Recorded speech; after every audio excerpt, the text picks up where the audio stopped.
All right, we are back for part two. This is Charlton here again. Part two of Three Body Problem, episode 2, the Netflix series. Overall, good reception to my first video, so I'm certainly happy to make another. Thank you to everyone who supported it. Let's get right into it.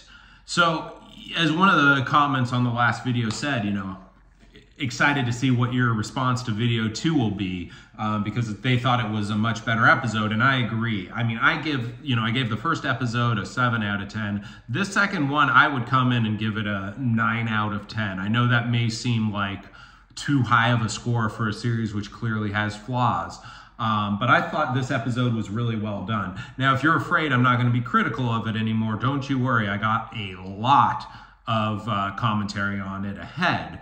But overall, given the challenges of this material, I thought this episode is really taking things in a good direction.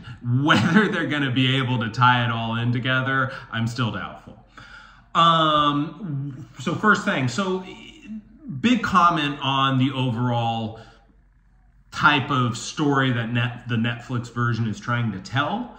In my first video, I said this is cosmic horror, but one of the things I did miss is at this point in the story, it's also a mystery story. And the mystery components, I think, are being done well enough. Not quite as well as they should be. Again, the points that the rate at which they sped the series up, you almost can't have a mystery and a thriller and a sci-fi exploratory expository type of show in 2 hours. And because as we saw at the end of this episode, spoiler warning, but not anymore, this is a show about aliens, okay? So it's a show about aliens, it's a show about the invasion of Earth. We are there now at 2 hours. That's pretty fast, and it is much faster than the book. It is much faster than how the Chinese show did it, but we are there, and I'm not upset about it. It's a bold direction, but I am not upset about it. So, the other thing about the whole theme of this story, the name of the book is also, the sub-name is Remembrance of Earth's Past. So it's also somewhat of an exploration of the anthropology of this fictionalized Earth. So this is an aspect that I hope will get more breathing room as further episodes go on. I think in the Wikipedia description, I'm not sure if they describe it as like being a difficult story, but it's, there's time jumps at a certain period. We're already getting time jumps. It's kind of the tip of the iceberg, but we're already getting time jumps, which makes it kind of an inherently challenging story probably to adapt to film, unless, again, you do like the Chinese version did and you just do scene for scene. But anything more than that, so as Netflix has done, again, I commend them on it because I think they've done at least an adequate job of adapting it. All right, so getting into it, Yi Wenji, her background parts of this episode, episode 2, at Red Fort, or Red Coast, they are strong. This part, the fact that they've executed them so well, they've got strong backgrounds, the characters are doing pretty well. One of the things I noticed, they're still kind of underselling the grandiosity, though. Like, when you go to Red Coast in the Chinese show, it is a massive, massive, observatory that looks, that has hundreds of people scurrying around. I know Netflix could have afforded the extras budget if they wanted to. My impression of this whole show is that they have tried to simplify the narrative as much as possible in order so you don't get distracted by extra characters, because I think they were afraid that they would lose the audience in the process. Maybe that's true. But I also feel like that oversimplification is also a situation where now you have to tell instead of show what is going on in the story. And showing is always better. In the Chinese version, you walk into Red Coast And you can instantly tell, it's the equivalent of like a Chinese Manhattan Project. This is, the hopes and dreams of, millions and millions of people. Here it looks just kind of like an observatory. The scenes, they're also lacking people in a number of the scenes, like the scene where the theory for using the sun as an antenna is being explained. They're missing 1 to 2 people in that. They've kind of stripped down the story. I think it could use more. It could use more people, even if they don't say anything, and even if they're ancillary. D&D in Game of Thrones, they did not hesitate to have, adequate numbers of people in the scenes, in the throne room scene in Game of Thrones where like Barristan Selmy is first revealed as being a badass. Like he got 1 or 2 lines, you saw the Kingsguard, but it was all like, you could infer so much, at least, the conscientious watcher, right? So this is a show I think that begs for depth. This is a story about depth. It's a story about consistency. Sometimes that's getting missed. I think just to complain about it a little bit more, but one thing my wife made this point, when the scientist jumps into the, I think they called it a Charnikov reactor, which I don't even know what that is. Charnikov radiation is, or the Charnikov effect is where you have photon traveling through water faster than the speed of light, and it emits this blue glow. It happens in reactors. But I always thought that was a side effect. I didn't know there was a dedicated Charnikov reactor. I may be wrong. Please don't hold me to that. But my wife was like, well, she jumped into, was she radioactive? Did the water kill her? Why was she badly burned after, but then there was an open casket? People say that details don't matter, but lack of details break your immersion, and I feel that they strongly matter. I feel that details, especially in a story like this, are the only thing that matters. So to be kind of cavalier with the details deeply disappoints me. But anyway, I still give this episode a 9 out of 10.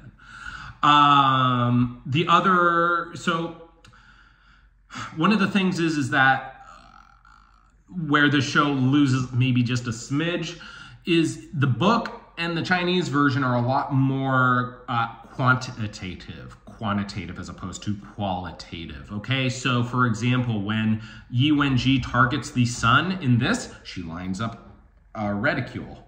In the book, she inputs numbers. I certainly understand the change. I do feel like it betrays the source material and kind of how this is a love letter to physics and science, or at least it's supposed to be, because the way you would do it is you would, manually key in, longitude, latitude, and then probably the reticule would be like a secondary verification, just like, the numbers being a character in this book and the equations being a character in this book, I think kind of makes it hold water and actually makes it different than other stories out there. And that's one of the values to this, is like math and science and physics is actually a character in this entire overarching story. If you're not in the field, then of course, this may not immediately register to you the importance of the science in the source material. Okay, understandable. Still a 9 out of 10 episode. The other thing, my only other big complaint is the alien reveal at the end of this episode, okay? You know what else is supposed to be happening around the time that in Yi Wenji's story where she is shown to have made contact? You know what else is supposed to be going on right then? In the present day, the 3-body VR experience is supposed to be hitting the point where you're like, oh, this is actually about a different civilization. So the fact that those two aren't hitting at the same time, you just lose some of the impact. It's okay. But like those two things hitting at the same time, it's kind of like a punch from the left and a punch from the right. and the impact is large. Overall, though, the alien reveal in the show is quite well done. In the Chinese version, you do get more breathe. The entire thing is just left to breathe more. When the numbers come in, just the fact that it takes a couple minutes to decrypt and convert to normal language from numbers to language. Instead, in the show, it's really quickly done, so quick. I think most people would probably miss that there's like the decryption component. It just makes it feel more real. And while you're waiting, you're like, oh God, what is going on? What is going on? Is it aliens? Is it aliens? Like the first time you're even told of the like strength of the signal and you're like, oh, this is A. Like, how do you know what that means in the Netflix show? I don't think we've had a bad signal yet. We haven't had, so, oh, it's 5 A's, quintuple A or whatever. Okay. But, when you have like 4 episodes earlier where you have like nonsensical signals that you're trying to distinguish from noise, then finally when it hits, of course it would be a bigger moment. I think they're finally throwing some equations in. I mean, just the thought of having a math equation, even as simple as, some trigonometry, is in a Netflix show for mass adaptation is a bold move. Addition, subtraction, and sine, cosine, okay. But that's where we are in 2024, and I'm glad someone tried to include something. Moving on.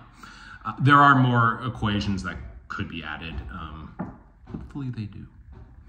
Maybe we'll solve for X at some point.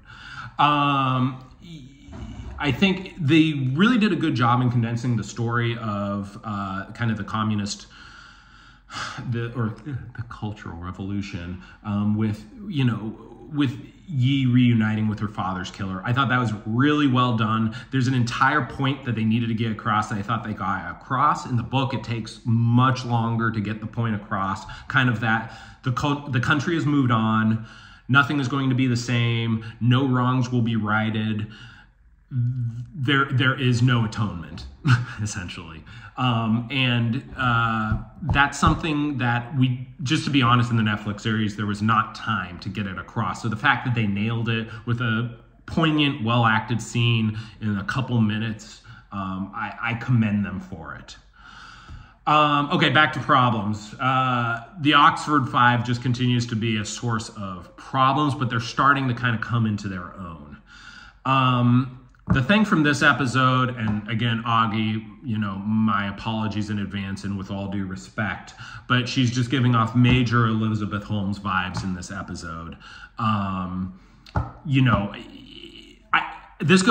should have brought this up last episode, but this is my entire thesis point for this entire episode, okay? So in Band of Brothers, they took the cast, and I think they essentially put them through boot camp prior to filming Band of Brothers. So by the time they started acting, they looked like hell. They'd lost weight. Their cheeks were gaunt. They actually truly had the 1,000-mile stare at times because they were, they started to wonder if life was worth living anymore. They hadn't slept right in weeks.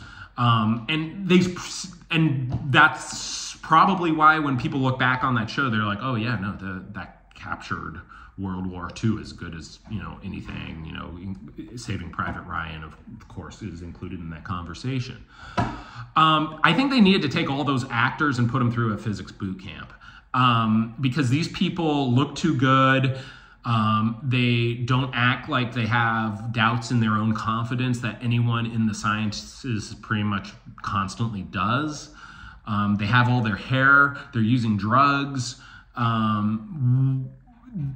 These people are not representative of scientists, okay? I mean, I think if you would have, if you would have taken Miss Salazar, and put her through 3 weeks of 9 to 5 physics classes, that maybe she only partially understands, and that's not a commentary on her as an actress. That's a commentary on everyone who goes through physics. we don't understand most of it, and we're always in a quiet state of despair. And then you're told, then the teacher tells her that the only way she's actually going to get that part at the end is if she takes a test and she scores a 15%, but don't worry because it's being curved to a 25% as an A. And then she takes the test and she still gets the part at the end. We're not going to take the part from her. But that despair, like really that despair and that sense that you're doomed. And then the next, or that afternoon, she starts acting. I think she would have won an Emmy, okay? And I think she would have thanked me because that is how you nail a scientist. It's not about black turtlenecks and a low voice. It is about self-loathing and self-doubt. I think that's enough to say on that subject. In the actual book and in the Chinese show, one more minor complaint with Auggie, but this has nothing to do with the actress. This is all to do with the writing. So Wang Miao, again, the person who's now been, had a personality split into 5 people, which I don't disagree with. I think it actually is starting to work in this episode.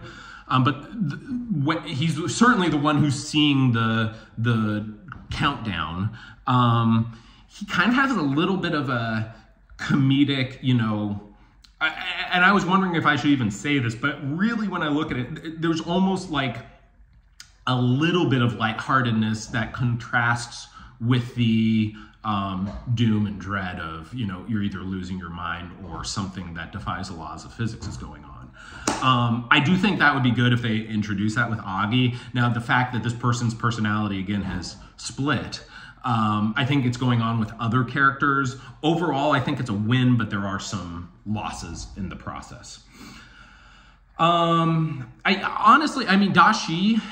has more of that lighthearted, jovial nature. So I almost feel like they've switched the personalities of Dashi and Wang Miao in the process, because Auggie is that, like business, serious, despair. And Dashi is like, Dashi is really the person who is, Dashi is the one that knows that something is afoot the earliest. Of course, Wang Miao, when he sees something, knows that too. But Dashi is really the guide stone of, how bad and how nefarious things are. One thing I was actually almost going to say last episode, and now that I've seen episode 2, I'm really glad I didn't, is I was going to say, Saul was giving me, kind of Neil deGrasse Tyson vibes, kind of in his, boisterous, tone. I'm really glad I didn't say that now, because it turns out the series has just kind of made him into a drug addict. So, I don't think Neil deGrasse Tyson would have liked that very much.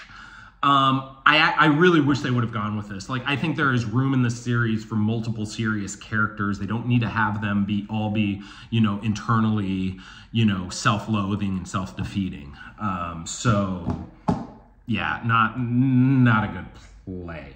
And why Neil deGrasse Tyson? I mean, there are only so many famous physicists of the modern, late 20th, early 21st century. I mean, when you look down the list, Oppenheimer is kind of at the tail end of it. You've got, you've got Dirac coming into it. You've got, popular ones being, Carl Sagan, who is it? Sorry, I had it on the tip of my tongue. I mean, of course, Feynman coming into it, but Neil deGrasse Tyson, even though I don't think he's associated with major discoveries, he's certainly the face of, public science. I mean, you could say Bill Nye, but really, and Stephen Hawking, again, someone of maybe not the massive breakthrough potential of some other scientists, but they certainly are, well known. And then as you go back more, I mean, you're in kind of the Bohr, Marie Curie, Einstein era. There's only so many people that we really know. First thing, the public. I mean, I think if you go up to the public and ask them to name a famous physicist, you might get none. But even in the intellectually involved, until you're actually in the physics PhD world, you're not listing off physicists rapid fire.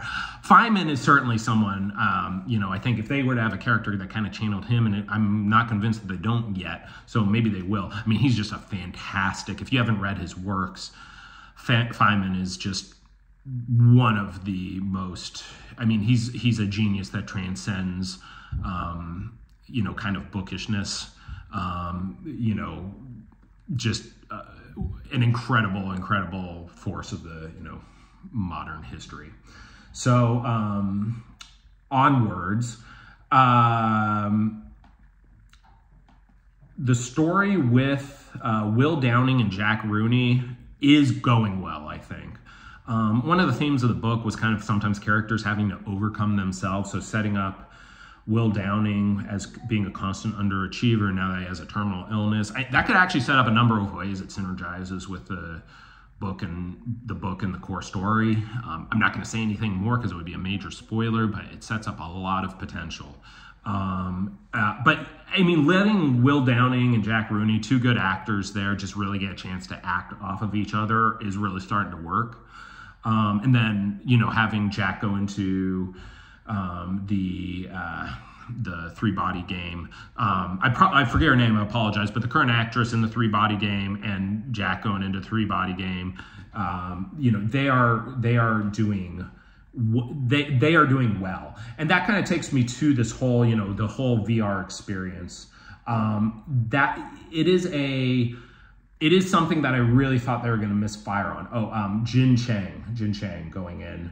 So it's Jin Chang and Jack Rooney are in the Three Body Game right now. And they are really doing well. And that's one of the reasons actually, in between the really well done Cultural Revolution and the really well done Three Body Game, I think this gets a 9 out of 10. Because this is a place where I was worried that the show would lose the audience. This is the place where I thought if they misfire, like the rehydration is the stupidest idea ever. But it actually starts to, in the grand arc of the entire story. I mean, the author of this book is a genius, and there's a reason it's done that way. But we're not through a massive trilogy yet. We're at a early point where you still could lose the audience, especially when you're trying to make a show for mass public consumption. So the fact that they really put a lot of effort into animating it correctly, having the proper context around it, not making major changes from the books, but making minor ones so the audience can understand it well. Like when I was watching this episode with my wife and my wife wasn't looking at me like, what the hell's going on? She's like, okay, this makes sense. That's a huge win. You can't tell the rest of the story if you don't get the audience along for the ride in the early stages.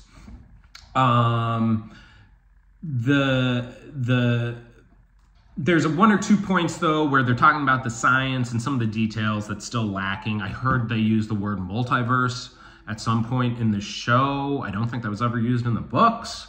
Multiverse, just as a rule, if you find yourself in a TV or a movie and you use the word multiverse, you maybe should stop right there and reconsider what you've said. You know, because they haven't really, no one said string theory. No one said really anything that has to do at all with real science. More, you know, callbacks to poor ways that modern TV shows are rebooted. So yeah, don't love that. One of the things I just want to drive home here is, you know, they've been a little fast and loose on details and science. And, you know, as I said in my first episode, gravitas.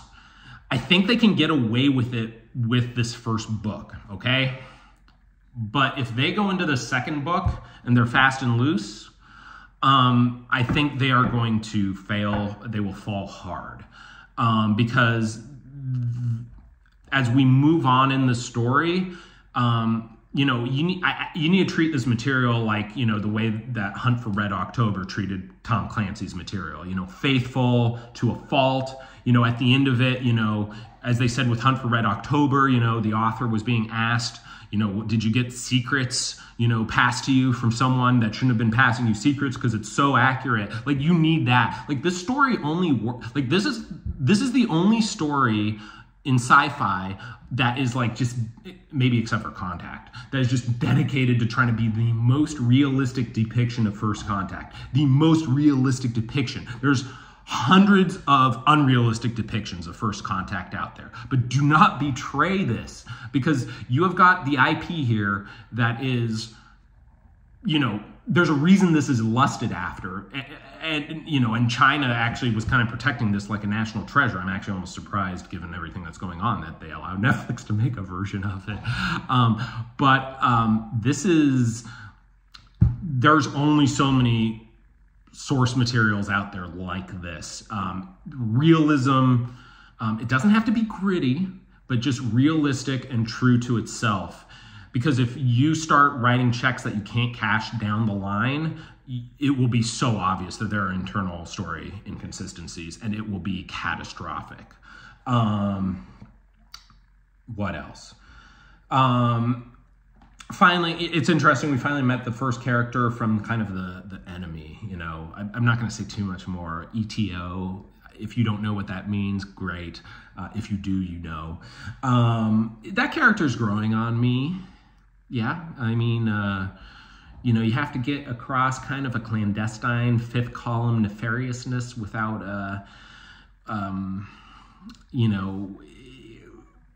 it's a difficult needle to thread. I think they're doing a good job. Something I'm upset about. Okay, Mike Evans. Mike Evans is the, let me find you his name real quick. Liam Cunningham, one of the greatest characters from Game of Thrones, The Onion Knight.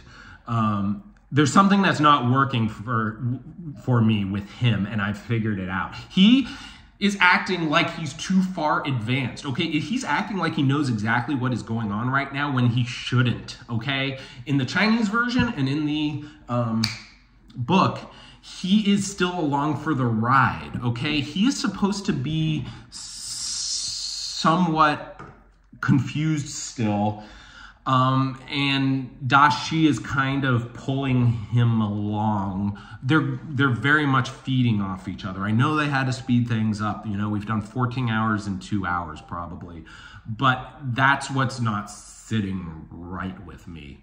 But otherwise, I mean, I think the right casting for the right position. Yeah, I think that's going strong. I'm sorry. Not Mike Evans. Thomas Wade. Please count that. The Mike Evans backstory is well done. I mean, that character looks like a rich hippie, and just nailing that was a big win. I mean, you just gotta nail self-righteous, rich hippie, capable of doing potentially horrible things. Yeah, that's Mike Evans. And I mean, in the way that he and UNG meet, even though it was not given all the time that in a perfect world you would get, they had limited time, they hit their gate, they hit it well. Hats off to them. Episodes 9 out of 10.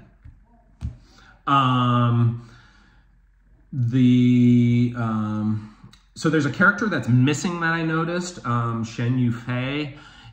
She just has stuff to do with the mystery component of the story that, we just have less mystery in this than we would in a perfectly done, longer story, but it's okay.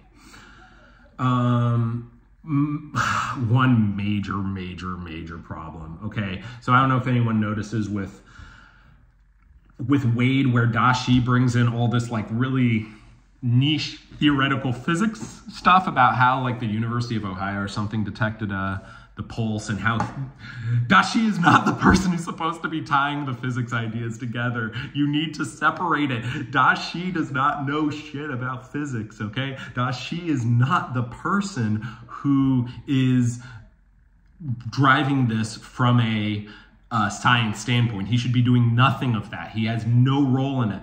Da Shi's role is the human, all right? Because the scientists are disconnected from, the scientists don't really know evil. The scientists work in a lab. The scientists have kind of lost touch with, how humanity interacts. And finally, when the scientists truly start to despair, Da Shi he knows despair. He lives in despair. He was born in despair. Have a cigarette and keep fighting on, soldier. That's Da Shi. And when Da Shi and, Wang Miao, but like any of the Oxford Five really start to vibe together. Like that is one of the key plot, payoffs of this first book. I think they're gonna just completely lose it, okay? And it just shows you that the, D&D and the screenwriter, when they put the script together, they really missed on their read through one of the points, and that makes me sad. But they're trying, and maybe in episode 3 it will pay off. But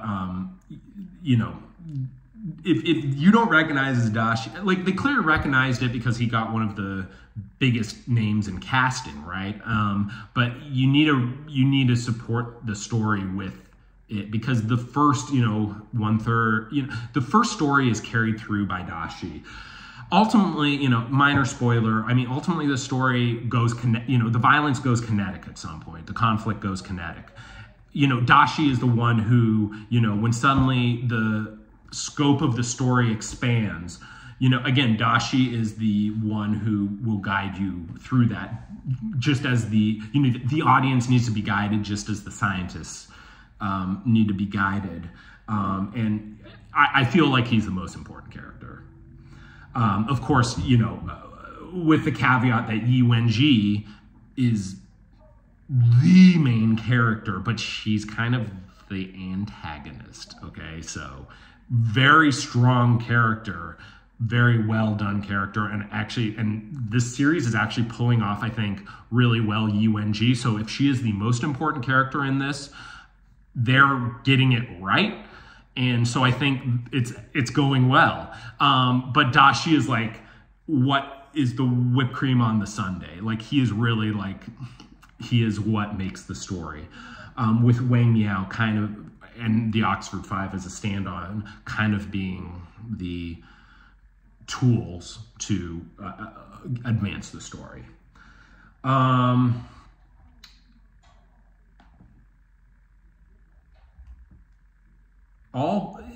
final takeaway from this is, this is a very long story, especially in the book and the Chinese show. All parts of it are, some parts you wonder if they're meaningful. You're wondering if they need to be in it. But the author's skill is that, yes, all parts are meaningful. Every part is meaningful. Just like Tolkien, when he has a song that the dwarves sing, that's meaningful. If there was a fairy tale or something at some point in the story, it would be meaningful because it was written by Cixin Liu. So I think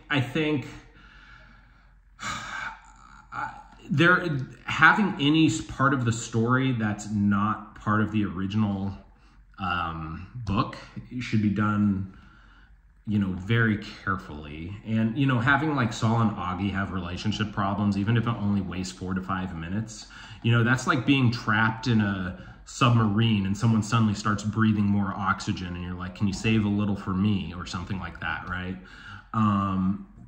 Just no, like there's no room for that. I don't think there was any like true relationship except for, the Red Coast story, that leads to Yi Wenji betraying humanity. This is not a story about relationships. Like, you do not need them. If you want one, go watch, any other show on Netflix. You can throw a dart and you'll find a show with a relationship in it. This is a love letter to physics, This is a real world depiction of aliens invading us. All right. Well, time to go watch episode 3. Thanks for taking this ride with me. We'll get to the destination eventually.